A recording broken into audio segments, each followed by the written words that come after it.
Hi everyone, welcome back to Career 360. This is Vyakhya. Today's episode would be really special because we have an AIR 14 with us.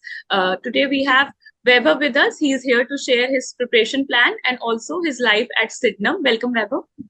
Hi, Vakya. How are you doing? I'm great. What about you? I'm also good, Vaibhav. So tell us a little bit about yourself and your profile. So, I'm a mechanical engineer from Pune University. I passed out in 2020. And post, I was working with one of the private company, which is in mechanical German multinational. I worked there for almost 1 year. Then after that, I left my job and I prepared for MBA exams. In 2023, I cleared CMAT, and right now I'm a student at Sydenham. And also, I will say, I am doing my summer interns at ICICI Bank. Oh, that's great. So you were a mechanical engineer, then what made you switch your paths to MBA? So I worked for almost 1 year with KSB India Limited. While you're working, I realized like I had a opportunity to have a conversation, have daily interactions with the senior management people. What I observed there is all these people are not the person who are only technical person. Like they are not only engineers. They do have some commercial knowledge. So if I really want to be at that position over a period of time, I'm gonna need this commercial knowledge. My engineering gave me the technical part, but if I really want to be at that position, I must learn this commercial part. So that's the reason I chose for MBA, and I started preparing for exams. Okay. So what all MBA entrance exam did you give when you were preparing? Uh, I wrote this, then I wrote CET, CMAT, and CAT, and even SNAP. Okay. So how were your scores in these exams? So the first exam which I wrote was this in 2022, I think. I lost that exam by a gap of 7 marks. Later, I wrote CMAT. In CMAT, last year I was All India rank 1367. Later, I wrote CET. CET, I was like 99 percentile something. And in SNAP, I missed SNAP SIBM Pune by 0.25 marks. And later, next to exam was CMAT, which was AIR 14. Yeah. Okay, that's great. So you had a great jump in CMAT from Yeah. 1,000 rank to AIR 14. So what do you think you did differently this time that you had such a great score? I think what matters in CMAT is, see, you have a lot of time. You have 3 hours and hardly 100 questions, right? So, and that too, if you really consider GK and innovation entrepreneurship section, these 40 questions are like either you know the question or you don't know the question. So it hardly take 30 seconds to mark the question for both all these 40 questions. So really, if you are talking about for 60 questions, you have more than 150 minutes. So in case of CMAT, what matters is how much you prepare for GK, how much you prepare for innovation entrepreneurship, because logic, quants, and English, these are the sections which are common in all other exams in CMAT. Everyone prepare for this exam for a long time, but GK is the part which people don't know. Very few people from UPSC and some government backgrounds have the knowledge, have some idea like how to prepare for this exam. So if you could crack that part, like how I'm gonna prepare for exam, what kind of questions are gonna get asked in this exam. So that's the main point I think which I missed in last year, and I worked on it this year. That's the reason I came to All India rank 14. Okay, okay, that's great. So when you were preparing for CMAT, which section did you find challenging? Yeah, GK only. Okay, Because GK is so big, like you can't say like I'm gonna prepare, for example, let's talk about history. You can't say like I'm gonna prepare till third century, I'm gonna prepare till fifth, 10th century, I'm gonna prepare till medieval. You have to learn everything, and then also you don't know like will you get a question in exam or not. It's not necessarily like you studied everything and now okay, this question will come and you will be able to answer the question. So this is not the case. So GK is really a part which is challenging. The person who has some idea like how should I prepare, especially if you ask me, especially for CMAT pattern is nearly similar to the SSC exams. So if someone is really preparing hard for CMAT, he should look at the SSC exam patterns. It's quite similar. okay. Okay. So when you started preparing, what were the books and resources that you were using for your preparation? Honestly, I never referred any book for CMAT. Whatever I prepared was through YouTube. I used to see all these videos from different SSC channels, and I used to prepare my own handwritten notes. And from that, I made my own, you can say, notebooks for each and every topic. For example, for history, there was some notebook. For civics, there was some notebook. Geography, all my notes were prepared. I referred that notebook over a period of time. Okay. Okay. So you prepared a concise, resources Yeah, for yourself. Okay. yeah. I never So, referred any textbook for that because, as I said, you can't say like this is the only part which will be asked in the exam. You have to mhm. see, you have to learn everything. So it's Okay. better to prepare your own notes rather than referring to something else. Okay. Also, when you were preparing, like because you gave the exam twice, so when we talk about different sections of CMAT, what is that one piece of advice that you would want to give according to each section to students who would be preparing this year? So in CMAT specifically, CMAT is the exam which is like you have to prepare everything. Hmm. For some exams like CAT or something, sometimes like CET, you have some leverage to skip some topics. In CMAT, you get one question from each and every topic. Okay, for quants, you have one question from average, from percentage. You will get a question. So you have to prepare everything. You don't have to go in deep for that subject, but you have to make sure that I know this topic so to till the level so that I can at least crack that easy question. CMAT will never ask you extremely difficult questions like CAT and SAT. You have to prepare for the topic at least till level one, level two question level. So what I will suggest is read and learn everything till level 1, level 2, not a difficult questions, but easy questions. Okay. So usually, when students prepare for CMAT and these competitive exams, they most of them find quant section very challenging. Do you Hmm. have any specific tips for people who are like not facing difficulties in quant section? Quants was like my favorite subject. Being an engineer, maths is like my favorite. I never faced any difficulties while preparing for quants, but what I would suggest is just learn the basics, specifically for if you're asking for quants, learn the basics and solve 100 questions initially. After solving 100 questions, if you still feel like, okay, I'm not able to crack some question, then it's again point out to your concepts are not clear. So it's better first clear your concepts and later come to the questions again. More you practice for quants, more your concepts is clear and it's easy for you to crack any question. Okay. Okay, that's great. So, did you have any particular attempt strategy for CMAT when you were preparing? As I said, CMAT has almost 180 minutes. There is no issue in like you have to solve this question section first and that section later. You can choose according to your comfort. What I used to do is, as GK was my favorite part, I used to go for GK first. Later was innovation entrepreneurship, and then English, then logic, and last is quant. Okay, This was I used to follow. okay. And when did you started giving your mocks when you were preparing? Uh, Mocks, I think I hardly wrote 7 to 8 mocks, and it was almost in the month of I think March and April. Okay, In May, I had my exams. I wrote exam these mocks in last 2 months only. okay, And as I said, I prepared for TIS also. So I had some idea of GK and all. I prepared for TIS for almost 2 times. And first time I lost it by 7 marks, and in 2023, I missed it by 3 marks. hmm. So I had a preparation of TIS. So for specifically for GK, so I did not face any challenge while coming from TIS to CMAT. Okay. So you gave CET and CMAT both. Yeah. What was the difference that you found when students are preparing? Should there be any different in their preparation strategies when they are preparing for this exam? I think CET and CMAT, both the exams have same difficulty level.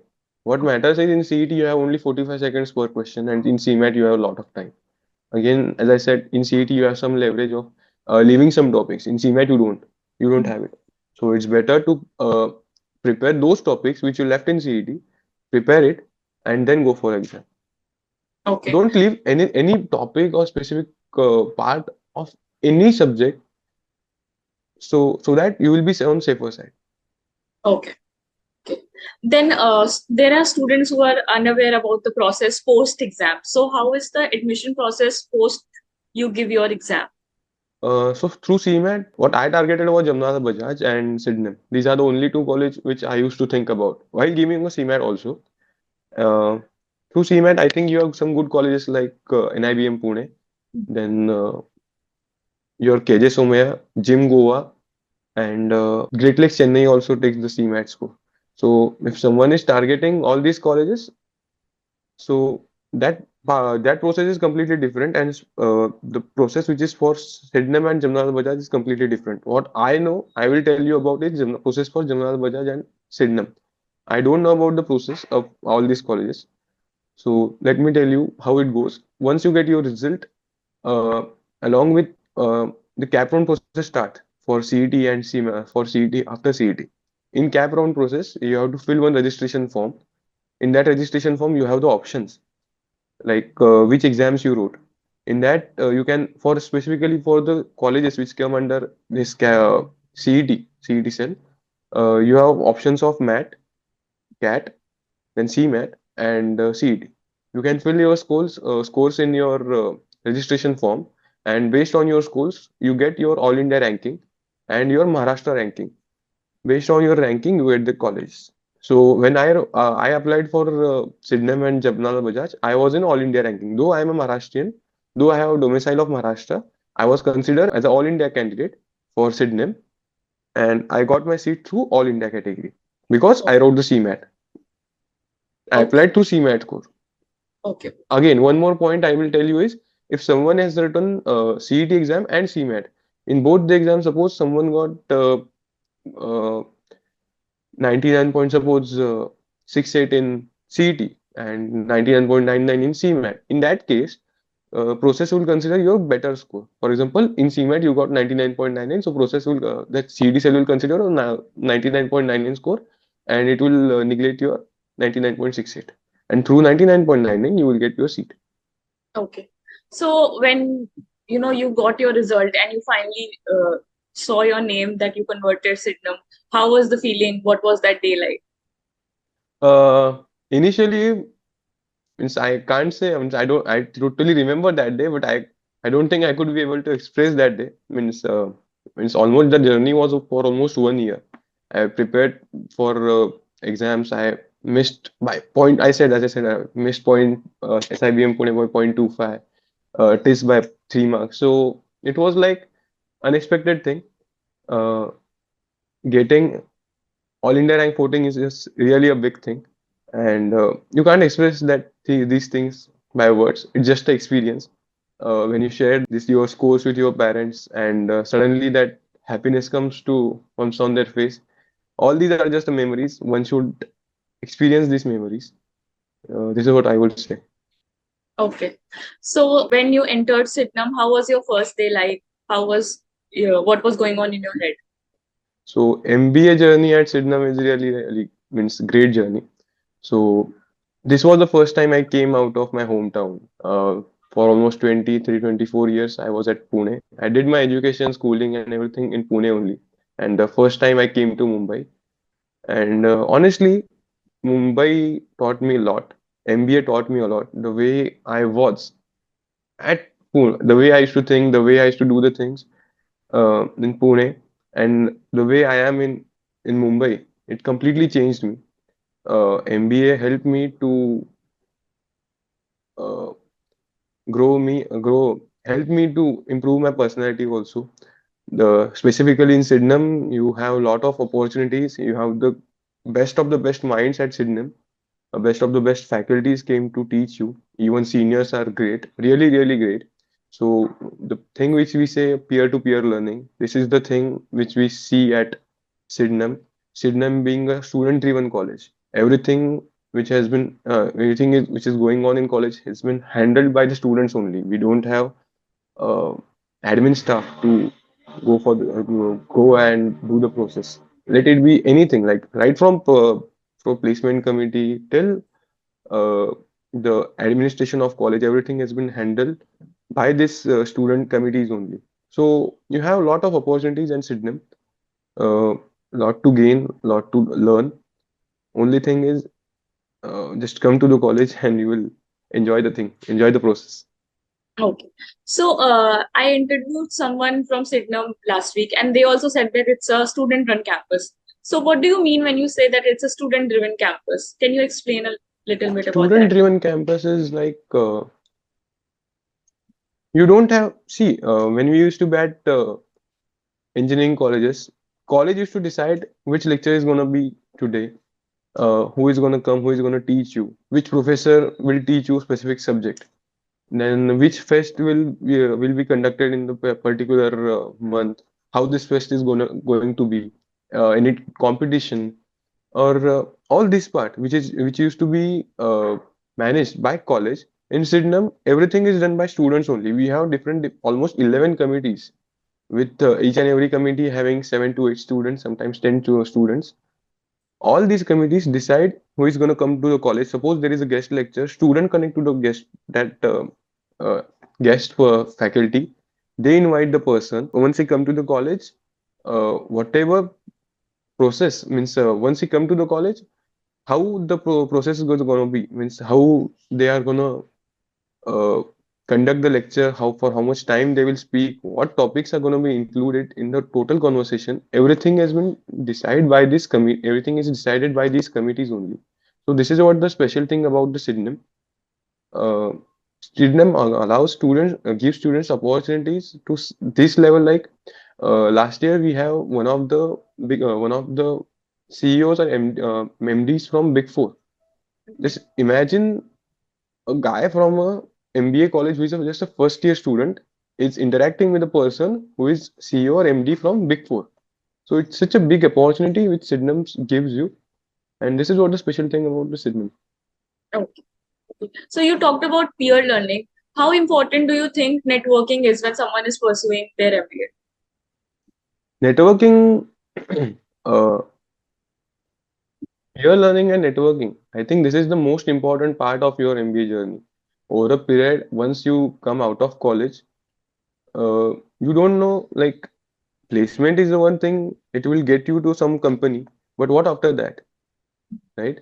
If you really want to be at some position, if you really want to be at some dream company, what needs you is what kind of network you have over a period of time. So this is what the important thing in MBA college is. More you interact with the people, more you connect with people, the better you get understanding about the market, the better opportunities you could create over a period of time. So I think this is the most important base of networking. Okay. So you mentioned that you are currently, summer interning at ICICI Bank. How is that journey going on? So at ICICI, I'm working at a BKC. I never had a thought like I would be at the national headquarters of some company. Uh, the experience is really great. This is the first time I'm working at any corporate office, and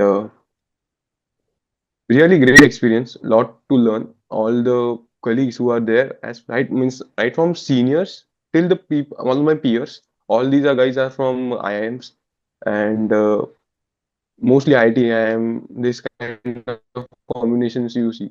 Never had this experience before. I think Sydenham gave me this opportunity this time, and I'm really happy. Okay. So how was the interview process for ICIC when you were preparing for your summer internships?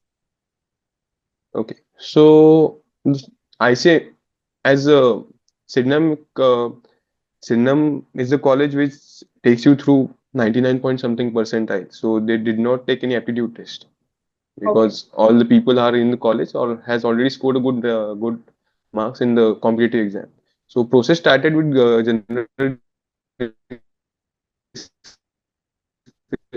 group discussion only.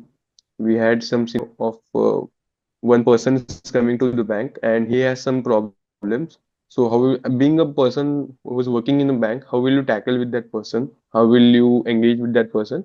So this kind of group discussion happened. And later there was a personal interview. It was both means technical plus HR interview. And through that we had our results. Okay. And how did you prepare your CV for summer internship? What was that process like? CV was the same. This was the same CV which I used to means which I prepared during my job also.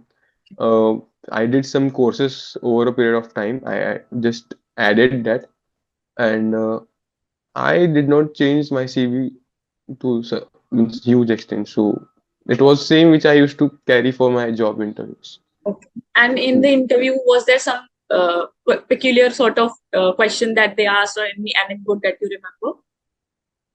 No, it was a normal interview, means technical plus HR, basic HR questions and technical. What they checked is how much you know about the bank, why you are interested in that bank, how will you work, what are the things which you could bring to the table, and what kind of expertise you have. This was the part which they checked in interview.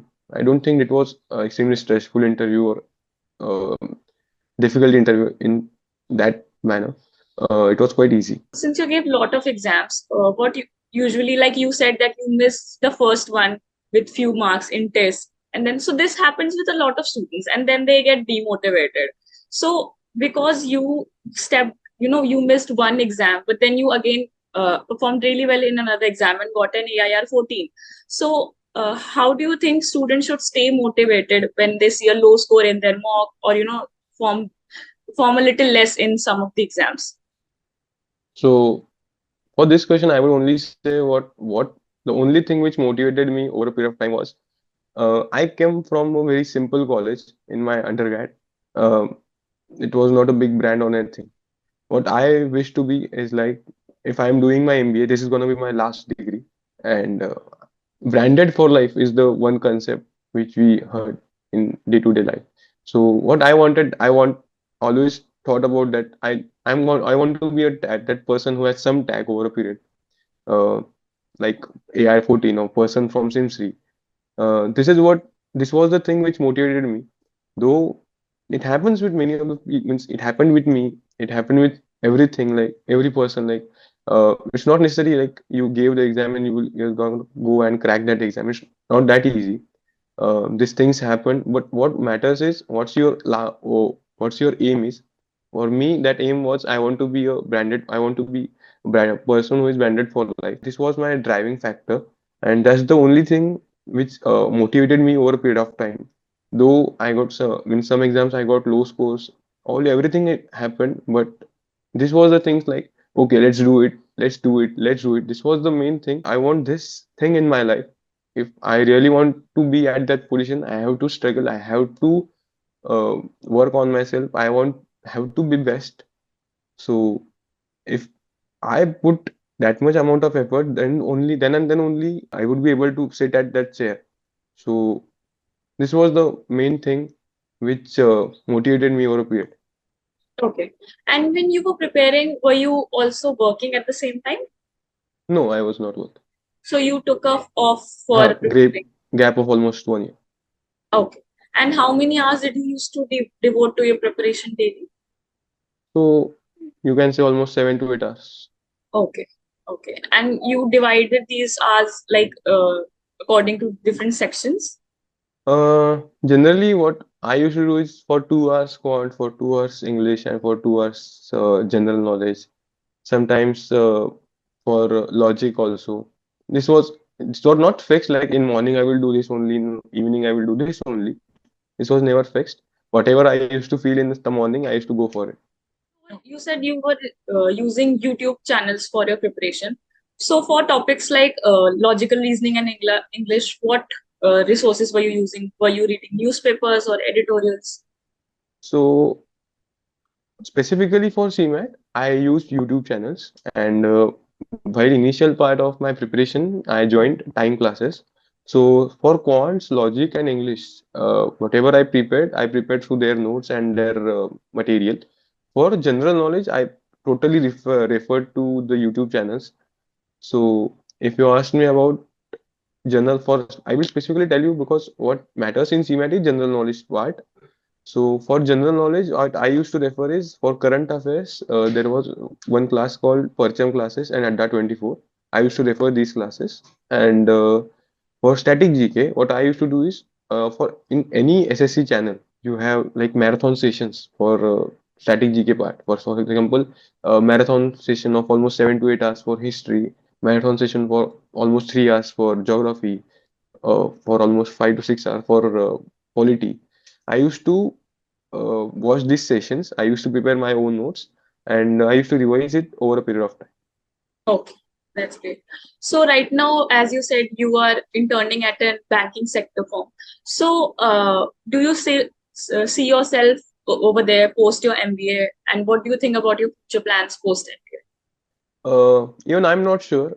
Uh, in ICICI, we have the option to get a PPO, but in right now, I am just exploring the banking sector. A project on which I am working on is like a project which is giving me huge opportunities to have a look at how banking works in different sector.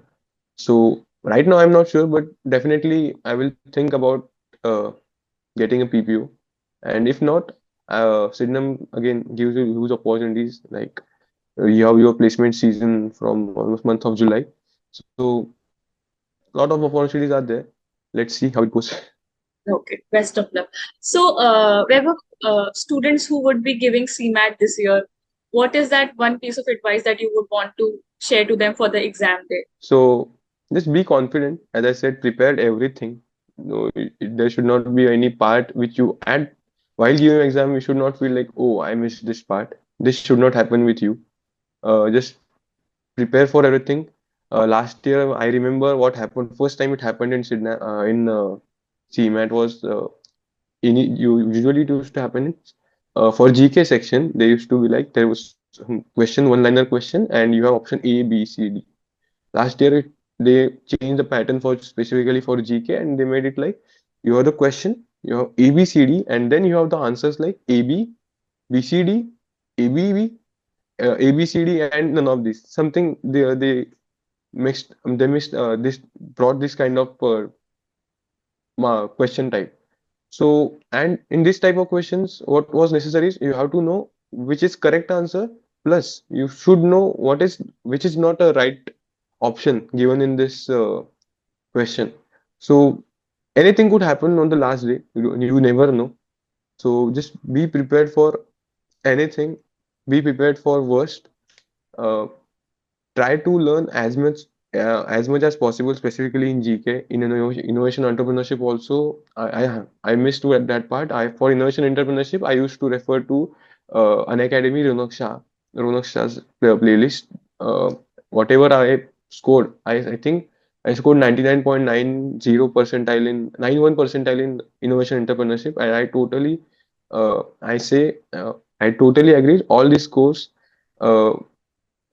Was the result of that one only those 12 lectures which 12 to 13 lectures was there from an academy. I learned this topic only from that part. So uh, I will say that you also refer to that playlist. It's good. Okay. Yeah.